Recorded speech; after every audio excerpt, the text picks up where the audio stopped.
In a world full of flashy packaging and protein powders, sometimes the best nourishment is the kind you make with your own two hands. Today, we're going back to basics with high-protein snacks made from simple, real ingredients. No fillers, no artificial anything, just wholesome foods, straight from your pantry. These are the kind of snacks our great-grandmothers would have made. Slow, satisfying, and strong enough to fuel a full day on the homestead or whatever you may be doing today. Let's get started. The first snack that we're going to be making today is some homemade jerky.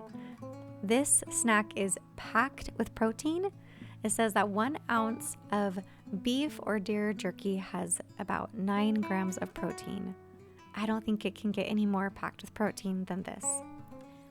This deer is from a deer that we harvested on our property last fall, and so I'm getting ready to be bringing in some new beef and some other meats, and I'm cleaning out my deep freezer. So I thought this would be the perfect time to use up that deer that we have in the back of the freezer. We're going to start out by marinating it with kind of a teriyaki flavor. I'm throwing in some soy sauce, brown sugar, worschester, garlic powder, ginger, and some onion powder, and a little bit of apple cider vinegar. I'm going to put this in the fridge and let this marinate overnight.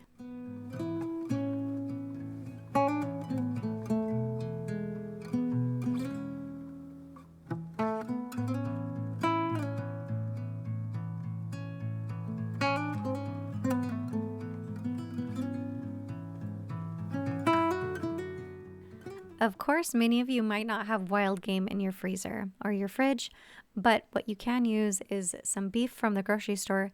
You want to think lean meats. So the less fat that the meat has in it, the longer shelf life it's going to have.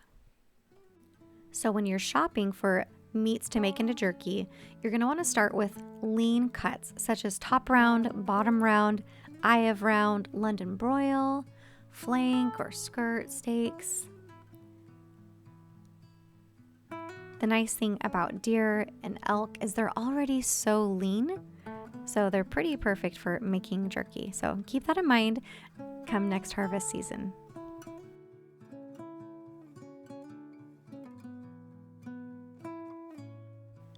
My pioneer heritage relied heavily on jerky to get their protein sources, especially as they were making their trek west. They didn't have any fancy dehydrators. They would use sun-drying methods, smoking, or even salting the meats.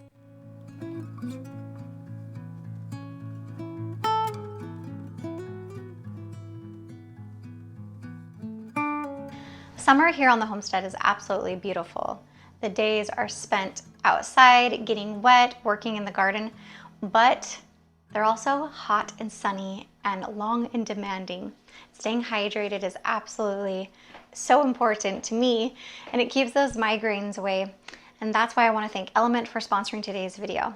LMNT is a delicious electrolyte drink that is filled with potassium, magnesium, and sodium.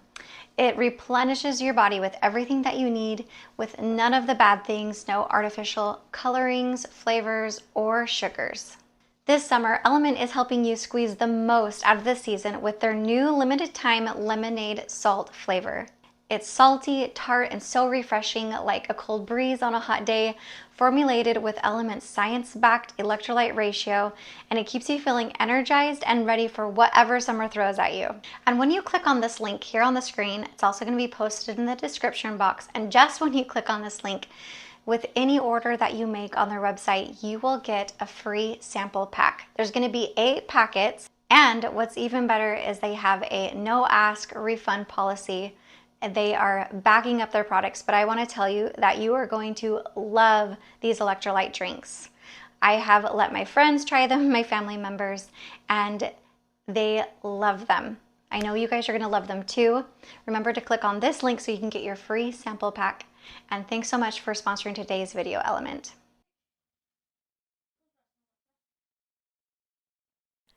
So I just followed the directions on the manual of my dehydrator, and I'll make sure to link this dehydrator down in the description box. I really love it. And it was set to about 149 Fahrenheit And I set the timer for an hour and a half just to come and check on it. The thin pieces were done, and the thicker pieces needed a little bit more time. You want to be able to bend your jerky so it has a little bit of a give, but you don't want it to snap because then it's just way too dry.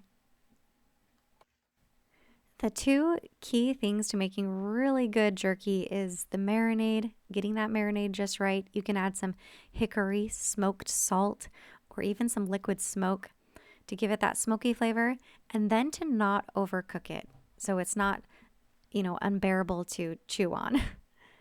This jerky turned out just great. I'm going to put the pieces that were a little bit thicker back in the dehydrator for another 30 minutes, and then it will be just right.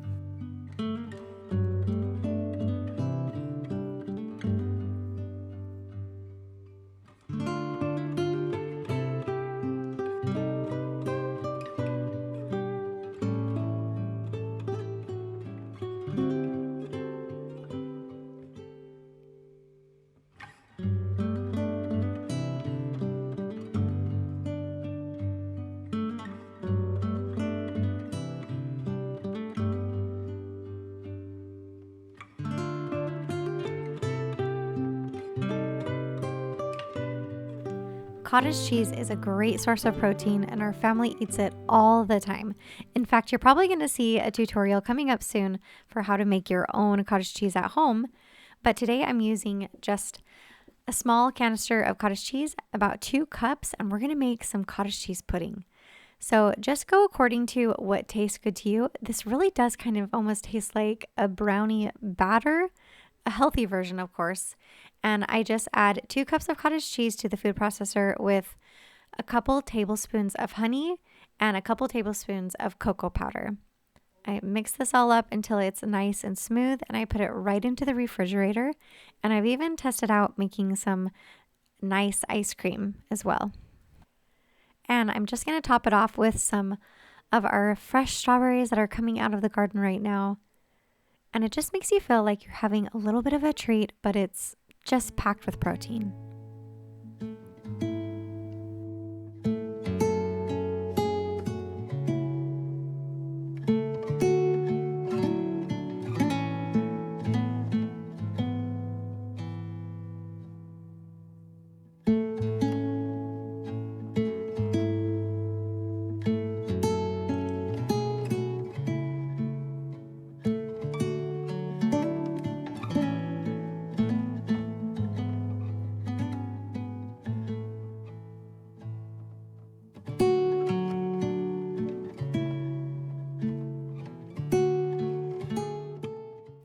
Eggs are the perfect farm-to-table snack. They are packed with protein. And if you absolutely love eggs, then maybe you should go out on a limb with me today and try them as pickled eggs. So normally I boil my eggs for 14 to 15 minutes for a perfect hard-boiled egg and then put them straight in an ice bath. For the pickled eggs though, you can boil them for 10 to 12 minutes and then put them straight into the ice bath. There are so many ways that you can flavor your pickled eggs. It's really just equal parts vinegar and water and whatever flavorings you want to add to it. I absolutely love pickled beets, and I happen to have some pickled beets still in my pantry from last season, so we are going to use some of my pickled beet juice to flavor these along with some pickling spices. Pickled eggs have been a way that people have been preserving their eggs for at least 300 years.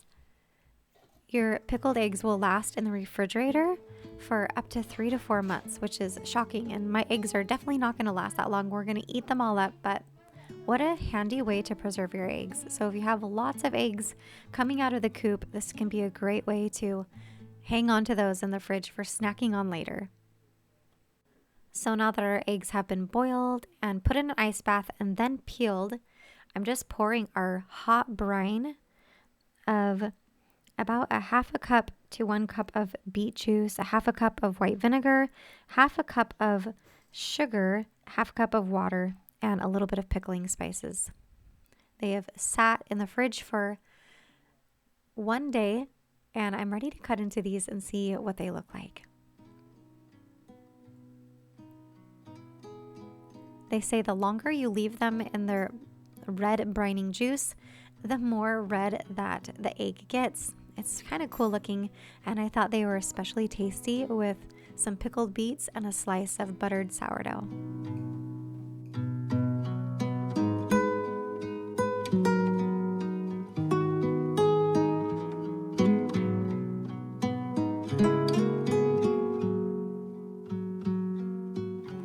If you hate wasting sourdough starter, you should definitely be making these sourdough discard seed crackers.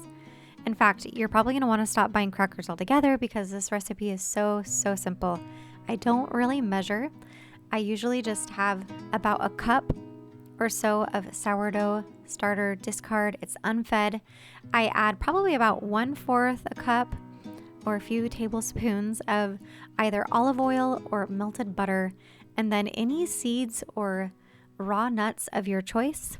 Today I have sesame seeds, poppy seeds. I have a mixture of the everything bagel spice mixture, a little bit of salt, and if I had some pepitas, I would add those as well. Just add a little bit more protein.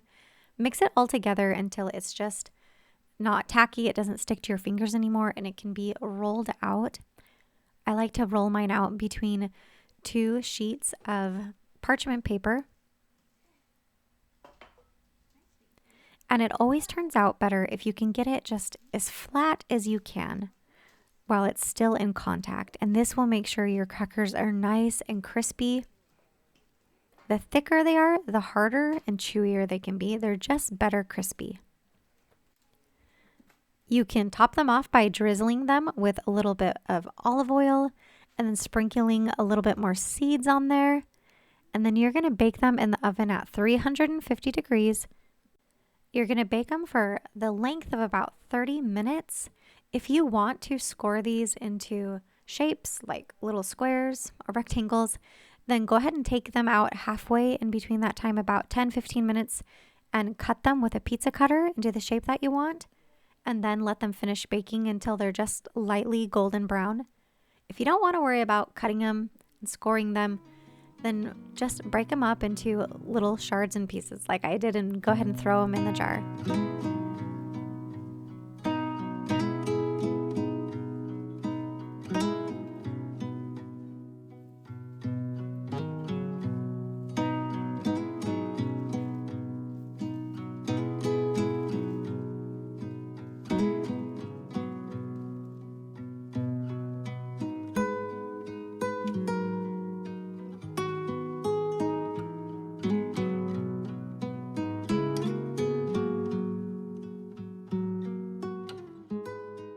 I really should be calling these whatever is in your kitchen pantry trail mix.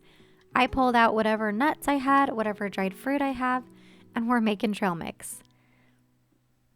I think sometimes we forget that we have snacks just sitting right up in the cupboard. We don't need to go to the store and buy trail mix. If you have the bulk ingredients of some of these simple things, you can put together a really customized and delicious trail mix. Nuts are so good for us. They are healthy fats and protein, fiber, and full of antioxidants. Some of my favorite snacks are just pulling some raw nuts out of the freezer, putting them on a baking dish, drizzling them with olive oil and my favorite seasoning pack, probably from Trader Joe's, and toasting those. And they're just so delicious and quick and easy. So I'm putting mine in little snack baggies for the kids to grab and go.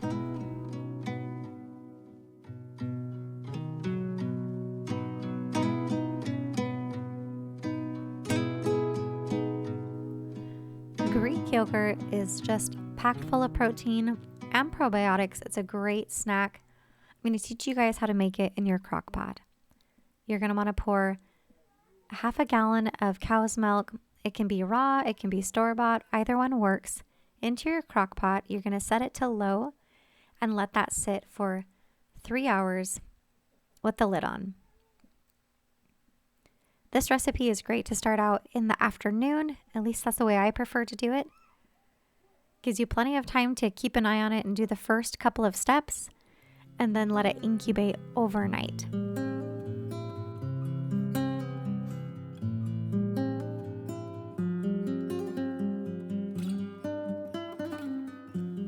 After 3 hours, we're just going to pull the lid off of this, turn the crock pot off, and let it sit here on the counter cooling for about 2 to 2.5 hours. And it seems for me, this takes less than 2.5 hours. You're waiting until the milk reaches the degrees of 108 to 110 degrees. And I don't like it to get much cooler than that. I feel like you get a thicker yogurt when you are around the 108 degrees when you start your incubation. So once it reaches that degrees of 108, you're going to put it back into the crock pot. You're going to add a half a cup of yogurt. You want to use a yogurt that says live cultures on the container. Go ahead and whisk that in so that all of the chunks of yogurt are nicely incorporated. And then you're just going to put the lid on and cover it with 2 towels and let it incubate for 8 to 12 hours. And this is where the magic happens.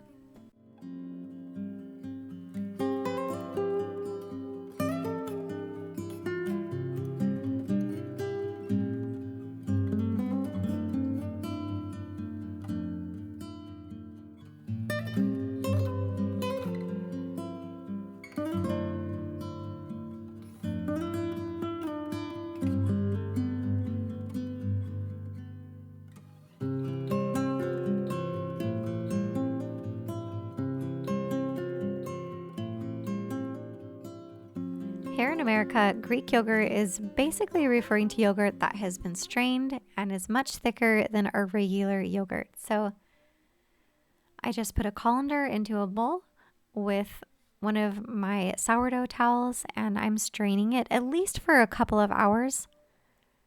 And then all the whey will be strained out and the yogurt will be nice and thick. We're going to have that thick, creamy Greek yogurt texture that we're looking for.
If you're craving a slower, simpler life, one rooted in old-fashioned values, home-cooked meals, and the beauty of doing things from scratch, you're in the right place. Here we cook like our great-grandmothers did. Live with intention and find joy in the everyday rhythms of homemaking.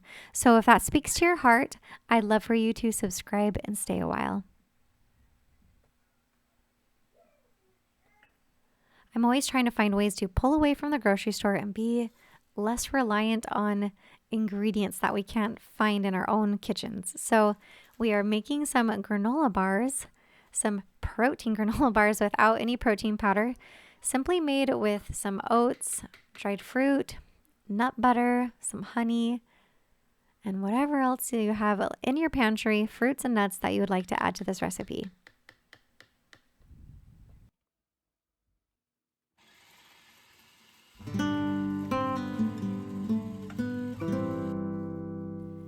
I like to blend up the oats, peanut butter, and honey first, just to break down all of those textures, and then add things like chia seeds and coconut, maybe some slivered almonds and some chocolate chips, so that those are kind of in bigger pieces and people can see what's in them.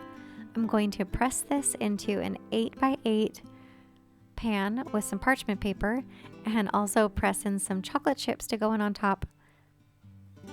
And then we're just going to put it straight into the fridge, or if you want to give it a flash freeze, put it into the freezer before cutting it.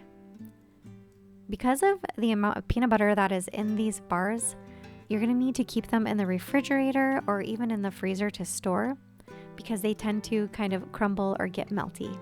But they are absolutely delicious. This feels more of like a tasty treat to me than a protein bar.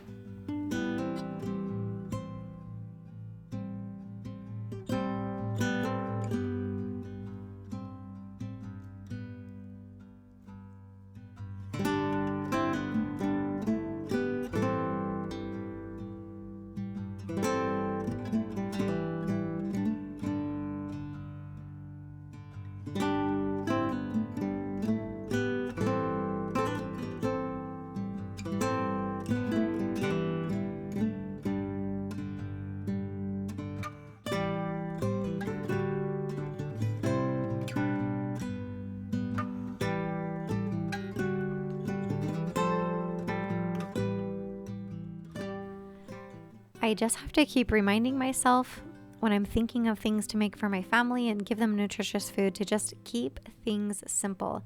Things can be as simple as cutting some cheese ahead of time and rolling them up in some ham or lunch meat, whatever you have, having them kind of ready to go.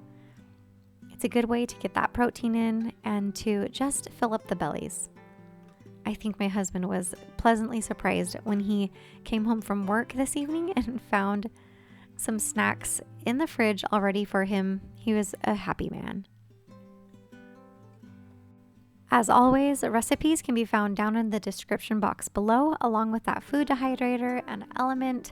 Thanks for spending time with me here today, and you can look forward to finding another video I've been posting on Mondays. Stay tuned, and I'll see you next week. Love you lots.